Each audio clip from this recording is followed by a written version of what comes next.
Blog Talk Radio. Welcome to the Psychic Training Ground, the most encouraging, supportive, uplifting place to be. This place is for students, teachers, trainees, and professionals who wish to help those who wish to help themselves.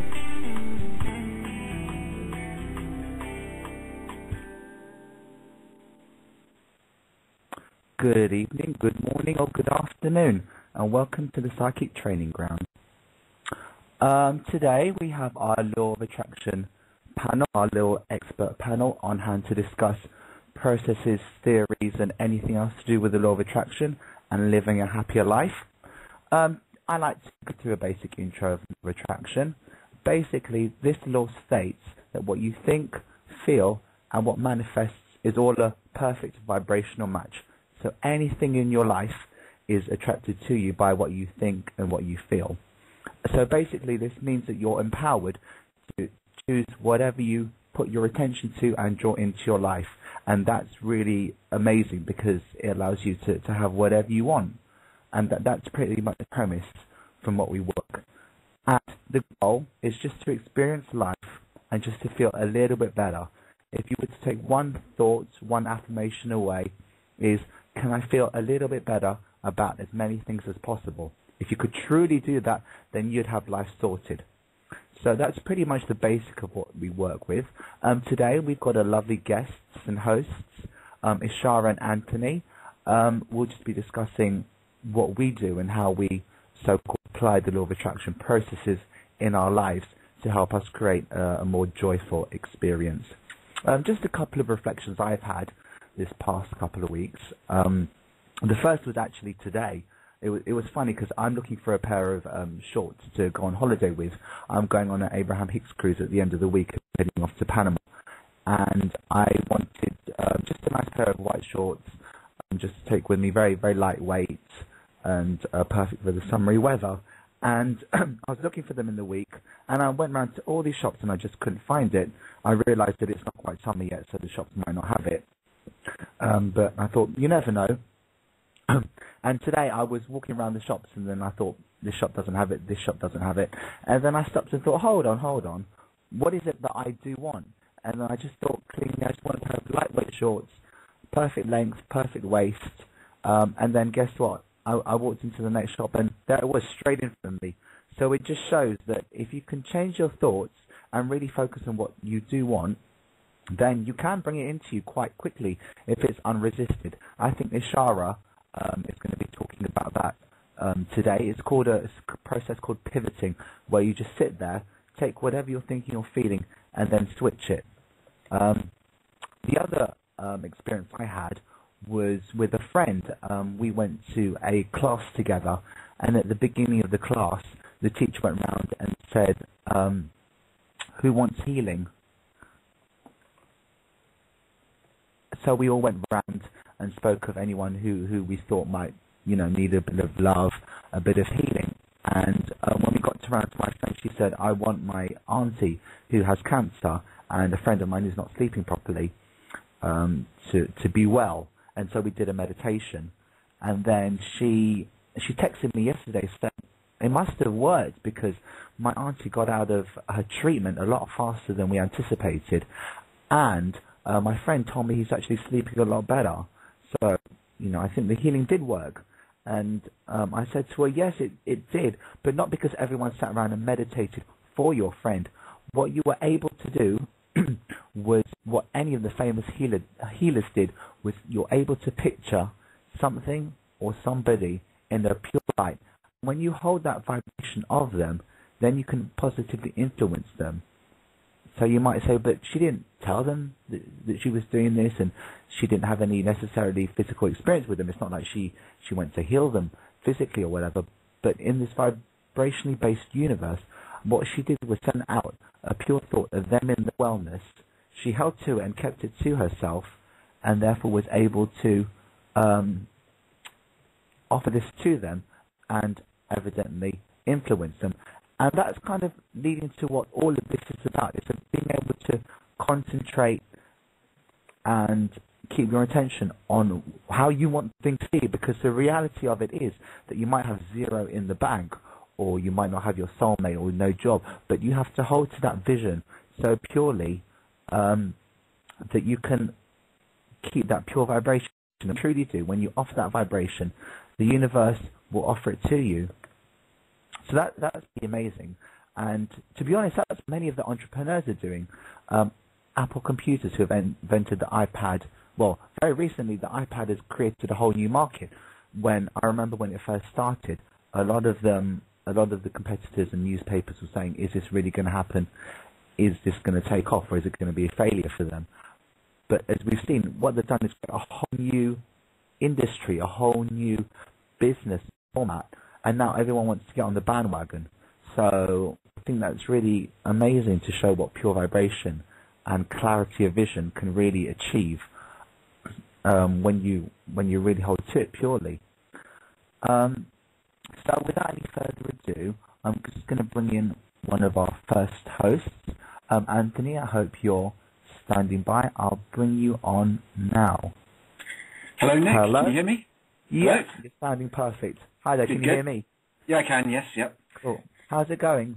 Yeah, it's going really well, thank you. Yeah, I've had a great week. It's been really good feeling and had lots of lovely synchronicities and things like that. So it's been lovely, as it's meant to be, yes. As always. So any synchronicities or any aha moments or anything that you thought, wow, that was me being a deliberate creator? Well, I had been doing some focusing on attracting a bit more abundance, and I did get 3 times £25 of premium bond winnings this week, so that's wow. pretty good going. Yeah, and it's just apart from that, just synchronicities. Just I was working on a website at work, and I noticed I clicked save, and it saved at 11 o'clock, 11 minutes past, and 11 seconds past, and just things like that just there's kind of synchronicities and signs that things are all flowing nicely. And it's just lots of things like numbers lining up, and they're always a good sign when things like that happen. So, yeah. Can you think of that, the numbers and the alignments and all of that? Because I know that some listeners might not be familiar with, because they hear on number alignments and angel this and synchronicities and stuff. Could you give us your explanation of how you believe that works? Yeah, my perspective on that is that it's related to alignment and just coming, when you're in the vortex, things line up, you're in alignment with who you really are. So as a result of that, you witness external manifestations reflecting that. So I find that when I am in the vortex, I am feeling good and thinking thoughts that are in alignment with the thoughts that my inner being are thinking, then I get these kind of synchronicities going on around me. And these rendezvous. So I happen to rendezvous with the clock just by looking at it and notice that there is alignment in the numbers there. So it's that kind of thing. That's the way I interpret it, using these kind of law of attraction principles. I've just got this. It's not like I deliberately say, I want to see the clock when it's lined up. It's just it's just kind of general. I think I mentioned last week, psychic slaps on the back that you're going in the right direction, and it's just kind of indicative of the magical nature of the universe. It's just you get these kind of things happening when you're going in the right direction. So it's just nice and fun to witness those kind of things going on. Yeah. Wow, that's so great to hear. So, tell us all, do you have a daily practice or a weekly practice or any routine to help you stay in alignment? How do you go about your day-to-day life? Because I think that's what it's about, really. It's all, for me, it's all wonderful knowing theory, but it comes down to what can I do with it on a daily basis, which is going to help me. Do you have any processes or thoughts on that? Yeah, I do. One of the things that I'm going to talk about later is related to this concept that Abraham talked about, the 68-second process, that if you focus on something for 68 seconds, then you begin to witness evidence of that around you. And I make use of that in my daily life, and I get to witness that. But one of the core things that I'm using at the moment is the meditation that that they've just released it. Well, in November last year, they released this meditation CD and book, and I found that incredibly powerful for being able to just release resistance and just get into a kind of general state of mind, and just get in. It's very easy to just, as a way of getting into the vortex. And so I do about 15 minutes of meditation in the morning, and then I make use of the 68 seconds process. So I find that that's very powerful when I'm doing like positive aspects or something. When I'm having difficulty with someone, then I find it too difficult to try and do lots of positive aspects of them. I find it a bit intimidating. If I limit myself to 68 seconds of doing it, then I find that it's a lot easier to get in to do it. I think, well, I can easily spend 68 seconds doing positive aspects of someone, and that is very powerful for me being able to shift my vibration.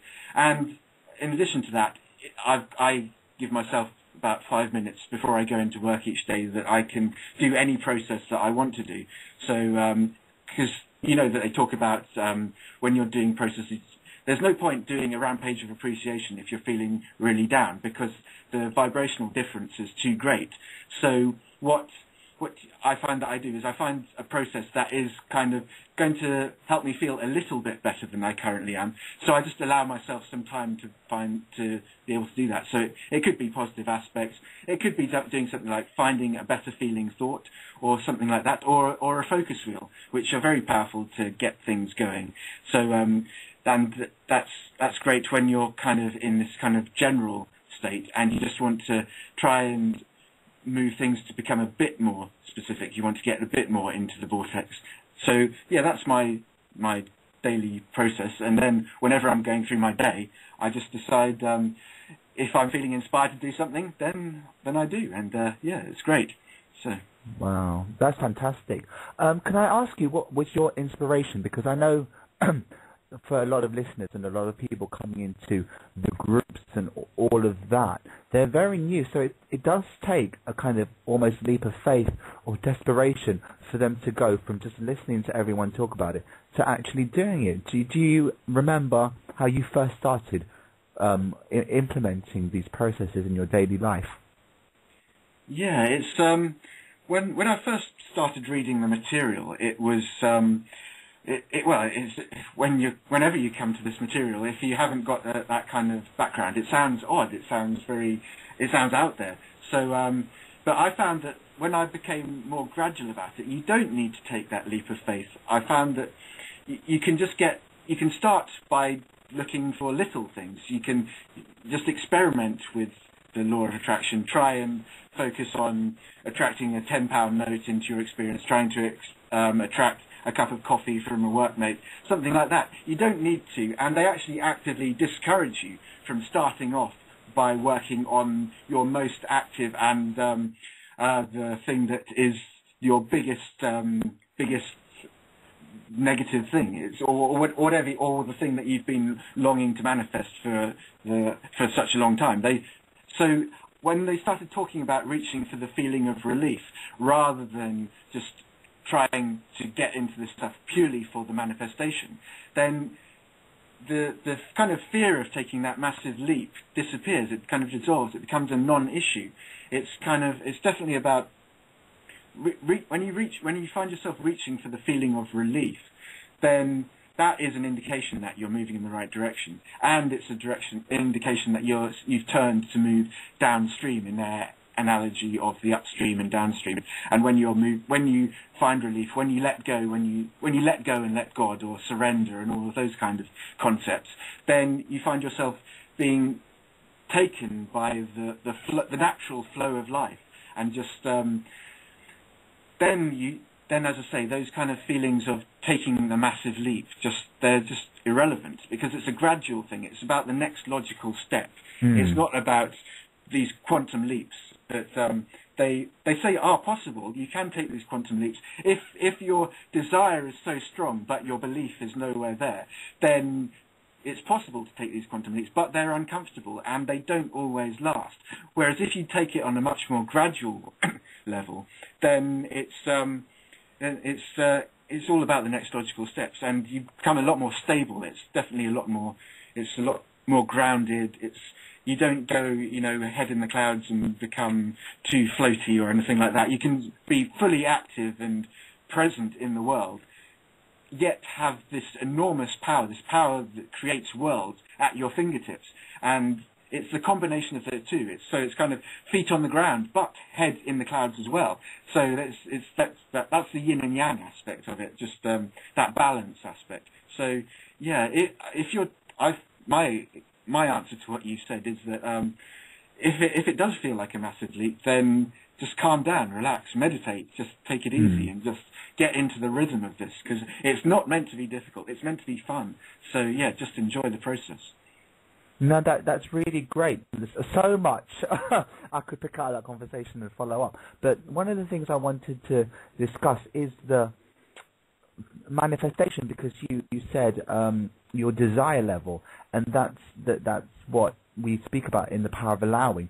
There are two aspects of letting the creation into your life, and it's the desire aspect and the allowing aspect, which is how much do you want it and how much are you allowing it. And it's almost these two factors playing off each other that creates the manifestation in your experience. Because if you've got a higher desire level but a high amount of resistance, then that blocks it and it dulls your light, so to speak. But when you have a high desire and a low resistance, then that's when it's more likely. Or a low desire and a low resistance. Like so many times you'll hear somebody saying, oh, my best friend got that car or that job or that partner, and they didn't even care about it. How does that work when I've been wanting this for 10 years? Well, it's because they have no resistance to it. But because they're not fussed about it, it's an equal equation, so they shine quite brightly. Also, you covered when you're in the lower states, you can't quantum leap up. Do you have any advice for our listeners on how to, if you are in the depths of depression or despair, or you're just on the verge of giving up, what steps can they take to feel a little better?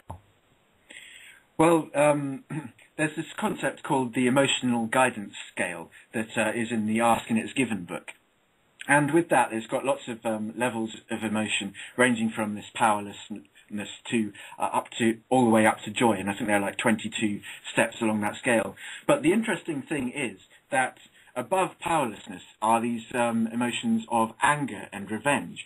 Now, they're not suggesting that you act on these things, but they're saying that it's very powerful and beneficial, actually, to allow yourself to feel those feelings of anger and to just think about concepts of revenge, not for the process, or not for the purpose of staying there, but they're kind of stages that you need to get through if you're in those completely disempowered stages. They are, when you're reaching for a feeling of relief, I was talking about that, you would find that anger is a feeling of relief from powerlessness. And then you would find something like revenge, thoughts of revenge are a feeling of relief from anger. And then but as I said, you don't want to stay there. So then you'd find feelings of just general disappointment and boredom would be a feeling of relief from revenge.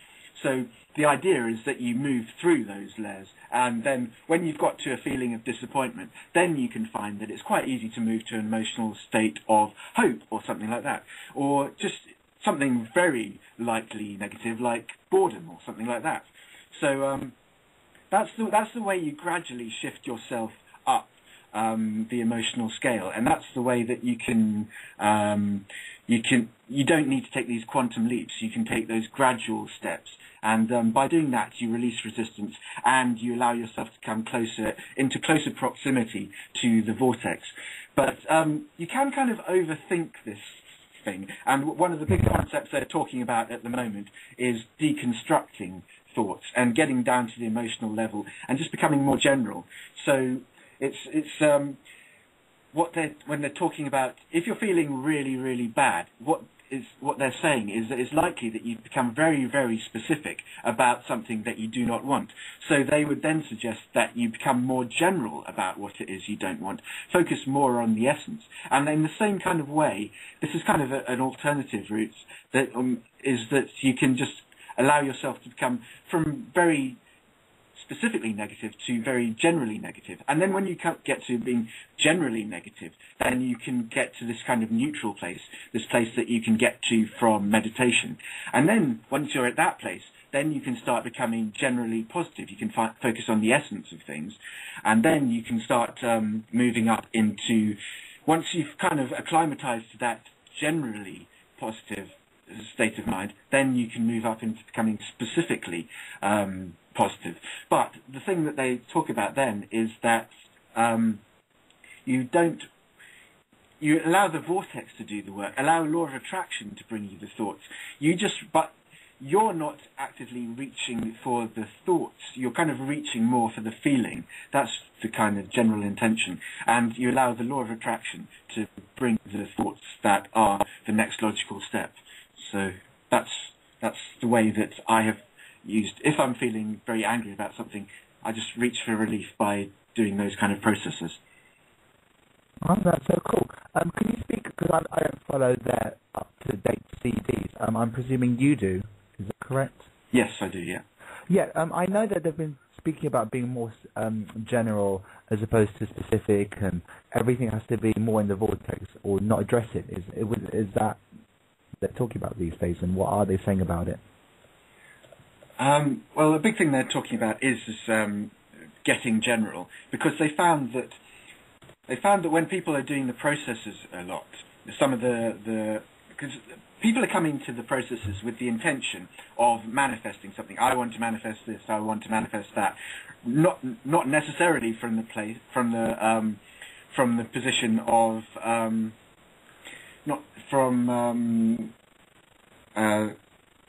they're not doing it from the place that they want to feel good. They're doing it because they want to manifest something.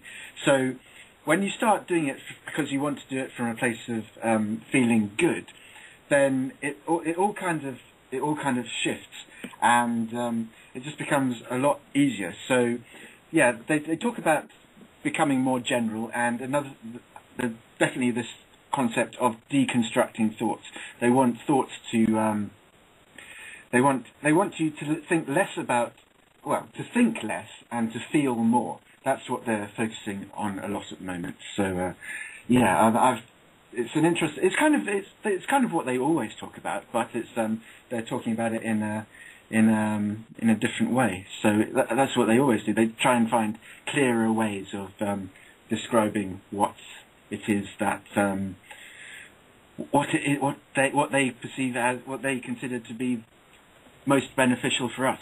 So yeah, that's what they're describing. Yeah.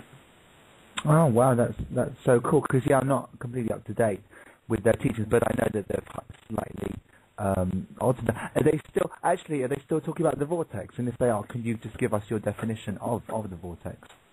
Yeah, I mean the vortex is definitely the thing that they're most talking about all the time. It's kind of, they used to talk about this concept called the vibrational escrow, so that when you were living life, then and you experienced contrast, you would launch these rockets of desire of these things that you wanted to obtain into your vortex, into your vibrational escrow. Another talking about the vortex, it's kind of a state of being, in that it's kind of the place where your inner being is. It's where everything that you have vibrationally created is there and waiting. It's something that is constantly expanding, and it's kind of a vibrational interpretation. It's just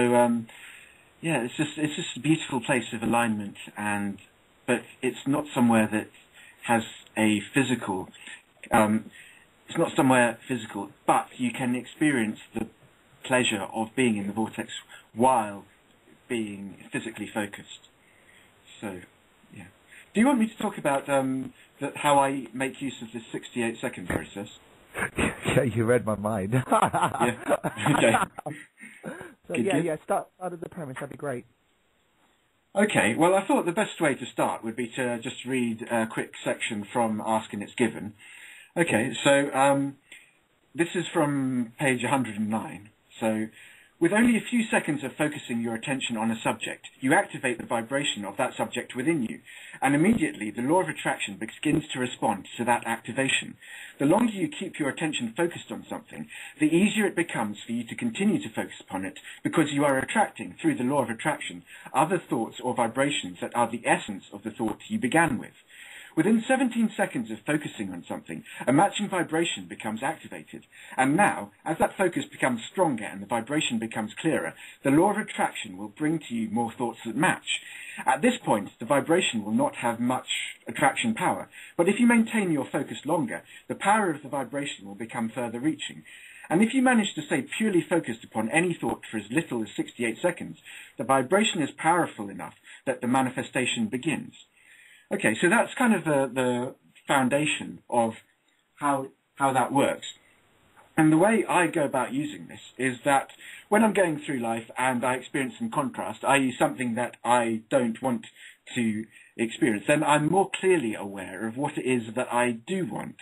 So when I become aware of what I want, then I just write it down just somewhere so that I'm not going to forget it. But then I start writing down the essences of this.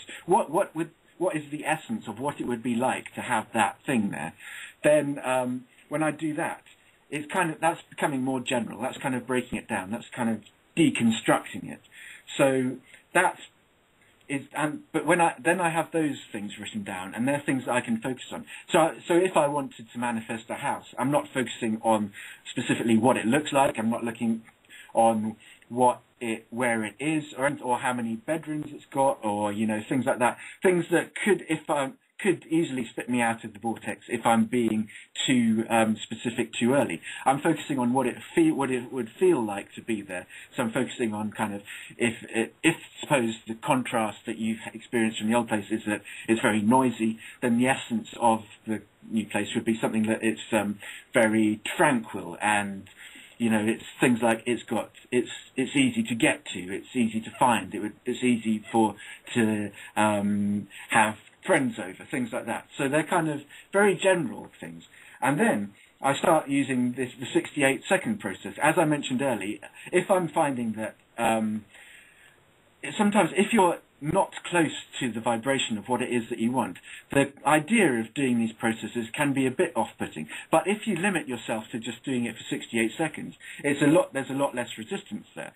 So what I do is I take these essences and I just start writing about them for 68 seconds. And what I find out is that I only end up writing like 5 or 6 lines, but it's this easy, simple, pure, focused energy. Because it's only 68 seconds, I find myself, I don't get distracted or anything like that. I don't find myself feeling, start wandering. My mind doesn't wander, because I know that I've limited myself to this amount of time. And as I just do 68 seconds, I've written it down for that, then I just leave it. I just go off, I just go about my day. But I have done some very powerful work in those 68 seconds, and now the law of attraction will bring me other thoughts that are related to that. As I mentioned earlier, allow the vortex, allow law of attraction to bring you further thoughts. So it's kind of using the leverage of that. And then a bit later, I'll now have all of these new ideas bubbling around in my head, and I will start focusing on the essence of that. So I do 68 seconds of that, and then it's kind of this upward spiral starts coming into place, and it's just, I find it's a lot easier for me just to limit myself to these 68 seconds, and I find it very powerful as a way of shifting my dominant vibration about things. So there's actually another thing that I wanted to read from Ask and It's Given about how thoughts connect to thoughts, which kind of explains this process I've just described. So this is from page 255. Our friend Jerry has offered us the most powerful analogy for the way your thoughts connect one to another. He described a large ship coming into the dock. It was to be tied with a rope that was very large, almost 1 foot in diameter, too big and bulky to throw across the expanse of water. And so, instead, a small ball of twine was tossed across, which was spliced into a larger, bigger rope, which was spliced into a little bigger rope, which was spliced into a little bigger rope, until eventually the very large rope was easily pulled across the big expanse of water. And this is the way your thoughts dovetail into one another, with one connecting to another. On some subjects, because you have been pulling on the negative rope longer, it is very easy for you to get off on a negative tangent. It can take just a little utterance from somewhere, a memory of something, or some suggestion, to take you into negative tailspins right away. And so, sometimes it is difficult for you to let go of that negative rope, for you have been holding on to it for a very long time. But if, whenever you feel negative emotion, you will realize that you are attracting negatively, and you will let your dominant intent to be feel good, then you can find yourself rather easily letting go of that rope. As we are talking about the way thoughts connect to thoughts, connect to thoughts, connect to thoughts, we want to point out something that you may be missing. It is much easier to go from a little thought of something that makes you feel good, to more that makes you feel good, to more that makes you feel good, than it is in a place where you are feeling bad, and then go right to a place where you feel good. So that kind of explains how the 68-second things work. By focusing purely for 68 seconds, you draw more and more thoughts to you, and then you go about your day, and then you do it again, and then you attract more and more thoughts to you. And as you do this, it becomes your dominant vibration. And then as it becomes your dominant vibration, you begin to get that evidence going on around you, and that is when it becomes self-reinforcing. So it's where this upward spiral definitely becomes powerful. Yeah. Oh wow! So how do you actually break down the 68 seconds? How would you go about it? I don't actually break it down at all. It's just a way of me to it's just I'm just sat there with a notepad and I'm just writing, just focused purely on the essence of it and just writing about that. And as I do that, then I'm activating these thoughts deliberately and with a focus. And as I said, then I just go about my day and allow the law of attraction to bring me thoughts, and also to bring me like magazine articles or little tidbits of conversation from people that I meet along the way. And it just all works out. So it's simple. The thing I like about it is it's such a short period of time. You don't get distracted. Whereas I find that if I don't have that time limit, then my mind can wander, and I can find myself getting too specific, and then just getting out of the vortex. So it's a lovely self-imposed time limit that always leaves me wanting to feel more. It always leaves me wanting to do more. So, it's always good to leave people wanting more rather than having the feeling of work. That's it. It's all about, the whole concept of it is to have fun and enjoy the process before the manifestation. So, because if you're doing the processes and it isn't fun, then if you happen to just come into contact with something or someone, they will be a vibrational match to it. And if you haven't been having fun doing the process, then the manifestation isn't likely to be fun either. Well, that's very, very true. It's, as they say, you can't get there from there. You can't be sad and depressed and tired and expect a happy ending. And what I love about how you speak about that process is that it is a minute. I mean, a minute's not a long time, not really. But at the same time, if you're not practiced in it, it can be slightly challenging to hold that purely. And again, that's what the practice of all things is about. Again, it's not any different from writing a diary entry or daydreaming or visualizing. It's all the same type of thing. Again, you make an interesting point. You have to enjoy it, the part of it. I remember going back some time now, I was doing a visualization. It was just like, where do I want to be? Do I want to be in a hotel? And for some reason I kept on being drawn to the beach. I was like, well, it must be because I like going to the beach. So I was there on my island with my food and everything. And then, I don't even know, it was weeks later, I just started chatting to some millionaire. And he's like, oh yeah, bring you and your sister and whoever along. And you can use my my villa in Thailand, and you can use the jet skis and stuff. And I thought that was really nice because I had it wasn't weighted. It was just like, I just dream of a beach, whatever. It's just something fun for me to experience. And again, because there was no resistance to that, it just happened, and it's just funny how these things happen. And on the other radio show I work with, the Barefoot Broadcast, we did the 60-second game with a blue Buddha. It was something that we just pulled out of the air. And I remember I was just walking along one day. This was like maybe 3 or 4 days afterwards. And I was walking along, listening to the show and just giggling along and just having fun. And I was literally just laughing my head off as I was going down the street. And lo and behold, I passed a restaurant called Buddha Blue. So I just had to take a picture of that and Facebook it. And it doesn't mean anything. It's not particularly groundbreaking, but it's just nice to have signs of alignment. It's like when you said earlier in the beginning of the show, when you see those numbers line up, 1 1 1 1 1 or 2 2 2 2 or 1 3 4 5. They don't mean anything in and of themselves, but to the individual, it's a sign of alignment. And somebody said that to Esther and Abraham.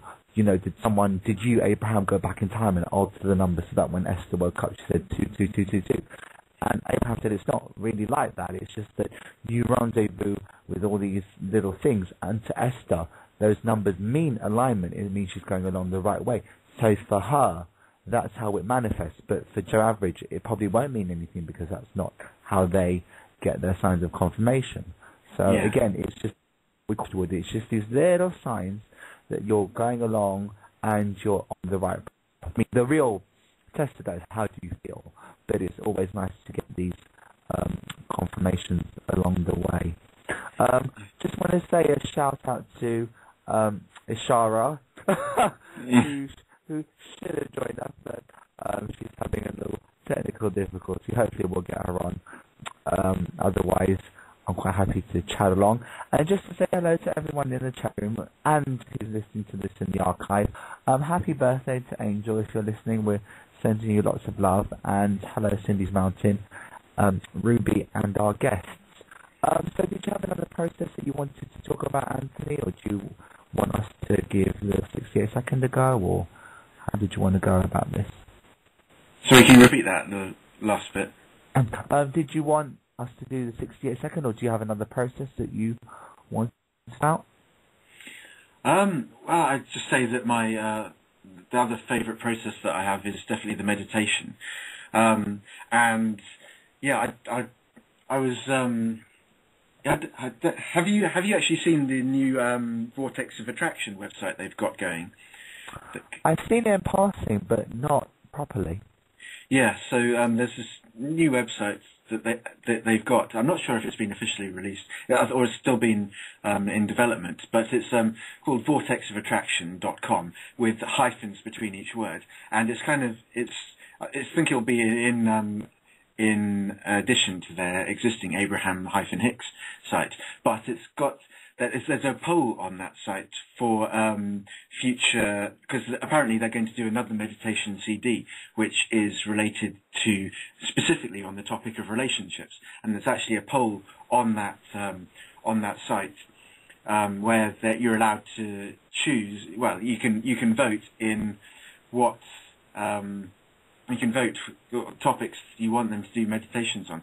So I definitely think that's worth doing, especially because I find this whole concept of putting out meditation CDs incredibly beneficial. So I'm enjoying it a lot. So and they've also, another thing that we were going to talk about with Ishara, hopefully she'll get on soon, is they're broadcasting their seminars live. So that's going to be amazing, because at the moment. Have you caught any of them? Sorry? Have you caught any of them? The no, live not seminars. Yet. Yeah, because I heard they're starting to test that out. Yeah. So that should be cool. Yeah. Okay. Yeah, meditation. That's an interesting one. How do you meditate? Do you have any advice? Because I know for me, I mean, I meditate and I have done for a good couple of years now since I found out about this. my mind's still all over the place, and it's just something that I do. I don't expect anything from it. But to anyone who's like, I just can't sit down and meditate, do you have any advice for me? What words of wisdom would you have? Yeah, the thing that I was listening to the recordings from the Australia and New Zealand cruise, so they've just come out, and one of the things they were talking about is someone was saying that when they're meditating, their mind wanders all the time. But the thing that Abraham's really emphasizing is that it doesn't matter, because they were talking about that when Jerry and Esther do the general meditation, when they do the financial meditation, when they do the physical well-being meditation, they're easy. They find it easy to focus on. They find it easy to focus on the words that Abraham is saying, and there's no resistance. Their mind doesn't wander. But when they're doing the relationship one, they find their mind wandering. And I think that's kind of the general thing that people tend to get when they're meditating. They think that meditation is all about silencing the mind, and it can be, but they talk about it's not necessarily a bad thing if your mind is wandering. It's just resistance. And as you keep focusing your mind on your breath, just by doing that, even if your mind is wandering, you're doing enough focus on your breath to release resistance, to become more general. And as you just keep doing the process, as you just keep focusing on your breath, then you are having a beneficial effect. You are releasing resistance. You are moving into the vortex. So it's not. I previously did find that when my mind was wandering, I said, "Oh, I'm doing it wrong," but that's not necessarily the case. And they also say that when you're meditating, your mind will start chattering, but that's not from a place of being out of the vortex. That can be a place from receiving ideas from the vortex, and it's a wonderful process that plays out in many different ways, and there really is no way of doing it wrong. I mean, I've been fiddling around with lots of things in that because the rate of breathing on the meditation is at 6 breaths per minute. And because I've done some breathing exercises before, I find that actually a bit too fast. I tend to like breathing slower, at about 4 breaths a minute when I'm meditating.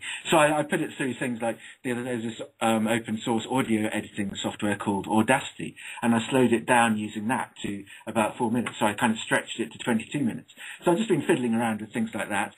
And there's also, I tried doing it while walking around in time to the music, and that just do whatever you want to do.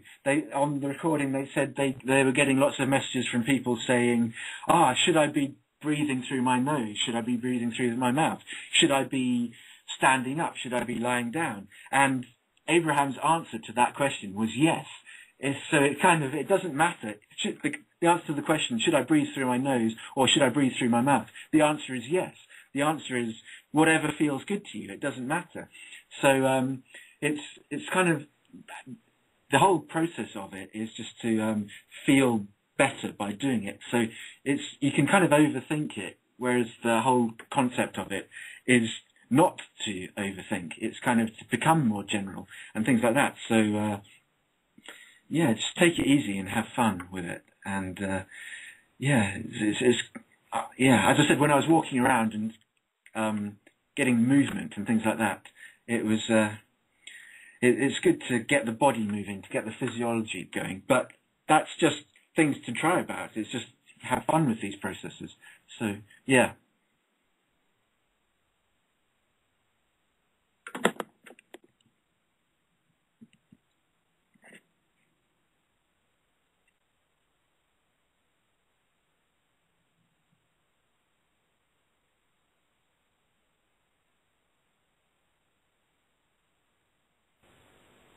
Oh no.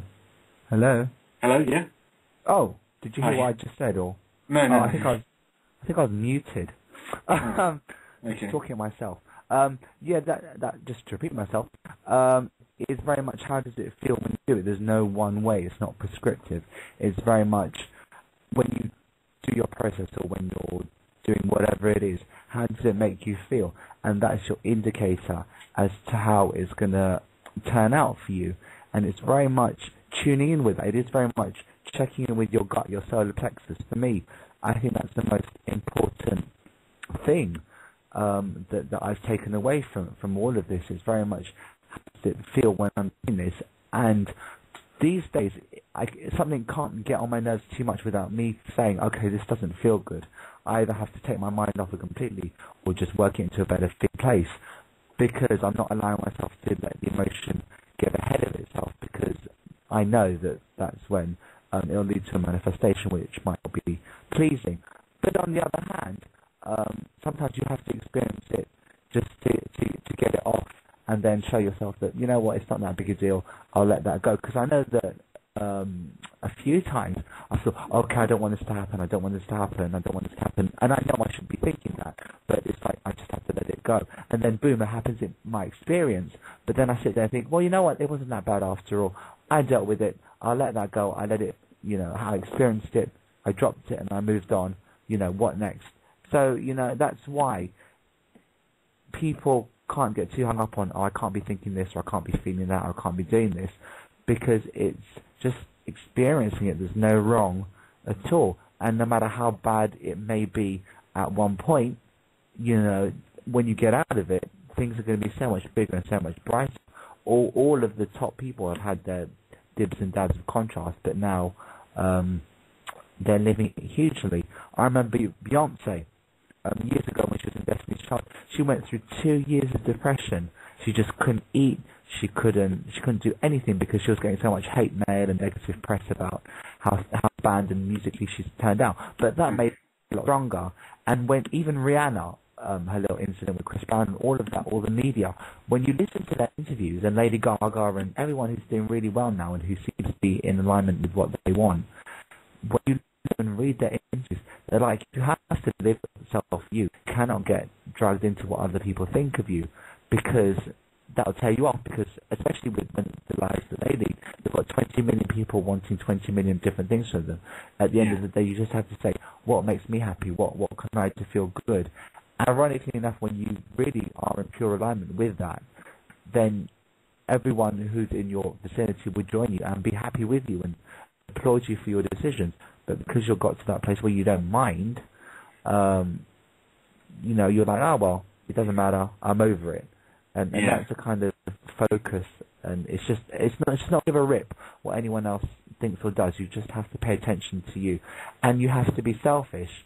But at the same time, when you're selfish and you're in your alignment, you're the happiest you've ever been. And that's when you have more resources to offer anyone than you ever could, because you can't get sick enough to get sick people well. You can't get ill enough to make ill people better. You just have to do what you do, hold them in the best place that you can, live your life in whatever way you see fit, and everything will sort itself out. And you have to trust that everyone's experience is their experience, and you can't change that. You can't see them in their sorrow. You just have to be the best that they be.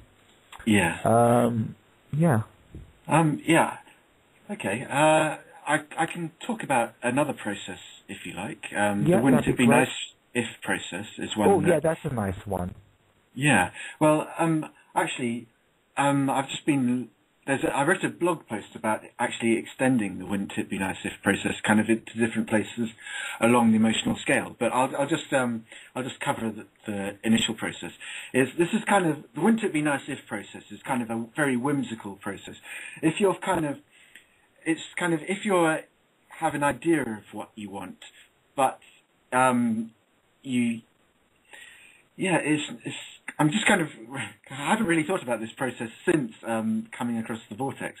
So I'm just kind of, now that they've mentioned the vortex, you kind of have to think about the processes. But it's kind of, it's just a playful process. It's like if you're trying. A lot of people come to this through creative visualization and things like that. Yeah. They think, the secret's saying, you've got to visualize this thing and then it will come to you. And that can be quite difficult to do because it's all in relation. You can get very specific very soon, and you can be very focused on trying to manifest something rather than feel good. Whereas the wouldn't it be nice if process is a lot more focused on just having fun, just playing with ideas, just seeing how things are going to play out. It's just playing with ideas, really. So it's very good when you're in a kind of on the emotional scale in a place of hope or something like that. So do you have anything more to add to that, Nick? I think it is what it's nice about it is it's very easy, it's very chilled out. It's nothing stressy. Wouldn't it be nice if? And I do this a lot actually, because sometimes I get stressed out with, my cab's got to be here, or I've got to get the shuttle, or where's luggage, or that. And I'm like, wouldn't it be nice if I came there, or the shuttle was? Wouldn't it be nice if I got my food on time and it was hot? It's just offering these little states of ease. And the wouldn't it be nice is that'd be cool if, it's not, it must be this way, it must be that way.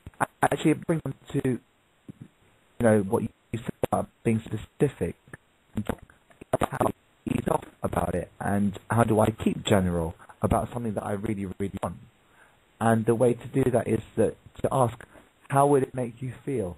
And another one that people do is, how many different ways can it manifest? I remember on the Abe forum that there was a game where how could a lot of money come to me? And people said, oh, there could be a bank thing, and they drop a bag and it's meant for me, or the cash machine has out all this money, or my friend just gives me 10%. And whilst that's maybe specific, it's fun. It's a fun game of how many different ways can all these good things come into my experience. It's not, oh, I have to win the lottery and I have to get this specific job. It's, I can get it through a job, I could get it through my parents, I could get it through the lottery, I could find it. And it's just opening your mind and loosening any resistance to it now. Let's have a go and see if we can bring Ishara on. Ishara, are you there? Hello, Nick. Yeah. Hello, Anthony. Hello. You made it. Sorry about that. No worries. We got there in the end. We've got about 8 minutes left, so we'll just have a chat with you for the next 6 minutes, and then if we could play the 68-second game, Anthony, I think that'd be cool. I don't know, best to do that. But anyway, Ishara, how are you now that you're here? I'm fantastic, thank you. The process I wanted to talk about is pivoting, so I've had to do that for the last few minutes. Yes. So you have free reign. Just go. How I've actually managed to get on with you now. It's been quite an interesting time actually for me. Last night I was invited to the live streaming of the Abraham Hicks live demo on YouTube around the world, across sort of 80 countries or 80 people around the world involved in the process itself. So it was quite an incredible opportunity to be almost as if you were live in the seminar itself while they were streaming it. And they talked quite a lot about being in the vortex. And for those of you who are listening and know how to actually be able to get into the vortex, it's basically to be able to deactivate thought and to have a feeling of just feeling happy and feeling really good. Some of the things they discussed is a question that somebody asked was actually, they were quite indecisive about how to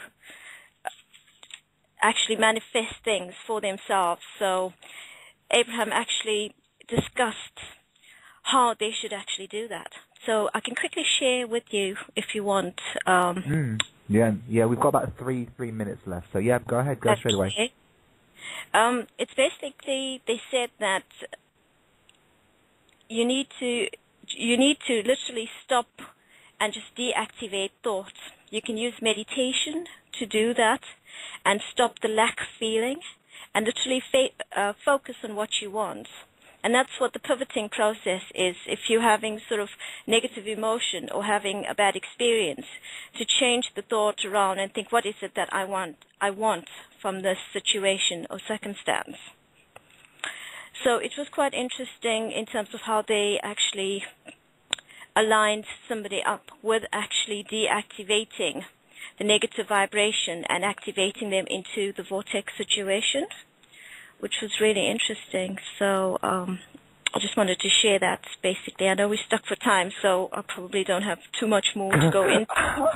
And to Nick. That's so cool. So, like, everyone who's on the internet is just watching it, or they get to ask questions too, or how does it work? It's actually a live stream via YouTube. It is a live conference that's happening in San Diego. And it's literally, as it's being filmed, it's being distributed live on YouTube where everybody can watch it all at the same time whilst it's actually happening. Wow, so that's so cool. How it was actually done. It was almost as if being in the same room with them, because it was in time where they were having the seminar and you were able to watch it on the internet. So it was actually really exciting. And the new thing is later gator, which Abraham says. So if you're having a negative emotion, or you're actually feeling as if you're not getting what you want, or you're indecisive about something, she says just use the later gator. Oh, wow. Where, you know, when you're feeling good and in the vortex, then you do your projection on what you want, because it makes it a lot more awful. Yeah, that's what they said to me when I was speaking to them. They're like, whenever anyone or anything comes up, just say later gator, and you know you're just so. Okay, we've got like 2 minutes left, so I think 68 seconds. I mean, I'll try and get a timer, but should we do it for £30? No, I think it'd be quite nice. So Anthony, do you want to lead us in this, or how do you want to do this? Okay, have you got the timer? I haven't got a timer in the room. Just say when you're ready, and I'll say now, or something. So, I don't know if you want to talk us through it, or you know, anyone who's listening in the archive or chat room, just close your eyes if you're not driving or operating heavy machinery. And yeah, we'll think about a £10. I don't know if you want to talk about it, like, or anything. I don't know how you want to do this, Anthony, but yeah, well, you've kind of sprung this on me, so I'll just go and see what comes. Yeah, just wing it. It's resistance, isn't it? Yeah. Okay. So have you got the timer? I'm ready. So let's just go now. Go. Yeah. Okay. Right. So we're trying to focus on the £10 note, and we're kind of trying to focus on the essence of it. So it's kind of a feeling of abundance. You're going to get a feeling of pleasure, of excitement, of feeling power, of your creative juices flowing, that you know that when you see this £10 note, that you've rendezvoused with it there, you put the intention there. So it's kind of, it's all there. It's kind of, you're just going to imagine the kind of excitement and the enthusiasm and the kind of eagerness for more that you're going to feel when you see it there. It's kind of, you're just going to feel so amazed at your power of having thought about this £10 note, and then you're picking it up, and then as you pick it up, you can kind of feel the texture of it, and then you can look at the printing and all the fine detail on it, and just think about the kind of things that you're going to spend it on. You can spend, but just because it's £10, so it's not much, but you can buy some sweets, you could treat yourself, you could treat all your workmates in the office, and you could do all kinds of things, you know, just, you could do it for something that feels really good. Imagine the ways you're going to spend it. Imagine that was 68 seconds. Okay. You're done. Yeah. Okay. So well done. I love that. I think that's such a good a coaching technique, and B, you should release a CD, 68 segments on money and relate. I love that, because I was closing my eyes and because obviously when you're doing it yourself for you, it's effective. But when you've got someone else, when you just have to sit there and listen to it, you know, I'm looking forward to my £10 now. I think we should have made that £1 million, to be honest. Well, maybe, you know, why not? But anyway, thank you guys. We're on the last few seconds. I'm off on the Abraham Hicks Panama cruise from this week, so I'll be back at the end of the month, so we can rendezvous and do a show, then I'm going to play closing jingle. Love you guys and hope everyone's had a great show. Thank you for listening to the Psychic Training Ground, the most encouraging, supportive, uplifting place to be. We hope you've enjoyed the show and we'll see you soon. All is well. There is great love here for you.